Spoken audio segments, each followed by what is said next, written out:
ভারতবর্ষে এই মুহূর্তে সব থেকে বড় ডিসপ্যারিটি বাড়ছে বড়লোক আর গরিবের। ভারতবর্ষের মাত্র 1% মানুষের হাতে প্রায় 60% সম্পদ চলে গেছে। ভারতবর্ষের দরিদ্র আর বড়লোকের মধ্যে বিভাজনটা বেড়ে চলেছে, ইকোনমিক ডিসপ্যারিটি বেড়ে চলেছে। তার কারণ এই সরকার যা করছে কয়েকটা পরিবারের জন্য, কয়েকটা ব্যক্তির জন্য। মনে করুন আজকের দিনে কেউ মনে করুন যে আদানি আম্বানিকে টক্কর দেওয়ার জন্য চেষ্টা করুন, কারণ আজকে জ্ঞানের যুগ, আধুনিক প্রযুক্তির যুগ। সেখানে যাতে কেউ ঢুকতে না পারে তার জন্য ইডি সিবিআই বসে আছে। আদানির কোনো কোম্পানি যাতে কাজ পায়, সে কাজে যদি কোনো কম্পিউটার তৈরি হয়, প্রতিযোগী তৈরি হয়, তার বিরুদ্ধে সঙ্গে সঙ্গে ইডি সিবিআই চলে যাচ্ছে,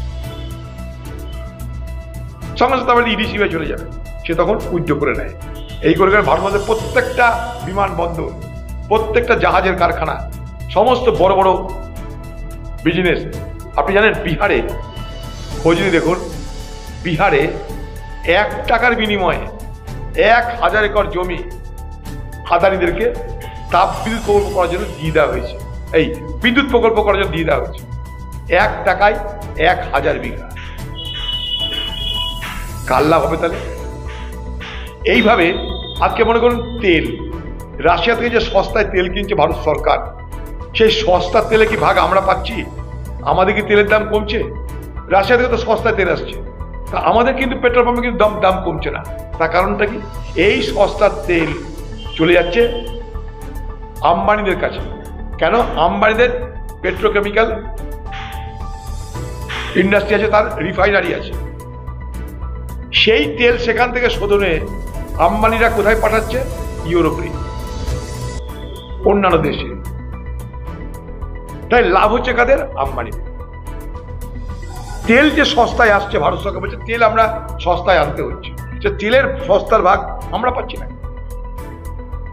ভালো করে বোঝার চেষ্টা করুন, কারণ সমস্ত তেলের লাভ আম্বানি চলে যাচ্ছে, আর একটা যৌথ কোম্পানি তারা নিয়ে চলে যাচ্ছে।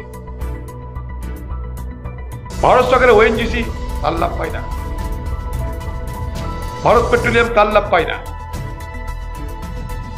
নায়ারা একটা কোম্পানি আর আম্বানি, এরা দুজনে মিলে সস্তায় রাশিয়ার তেল কিনছে, শোধন করছে, আবার বেচছে বাইরে। অর্থাৎ আমাদের দেশের সঙ্গে বাণিজ্যের সুবাদে সস্তায় তেল কিনছে, আর সেই তেলের উপরে কয়েকশো গুণ লাভ করে তারা আবার বিদেশে পাঠাচ্ছে। আমাদের দেশের লোক কিন্তু বুক বাড়ি থাকছে, এখানে তেলের দাম কমাটামার গল্প নাই। তাহলে বড় লোক কারা হবে? তারা যারা সরকারি মদত পায়। এইগুলোকে বলে ক্রোনি ক্যাপিটালিজম। আজকে ভারতবর্ষে ক্রোনি ক্যাপিটালিজমের জন্ম হয়েছে।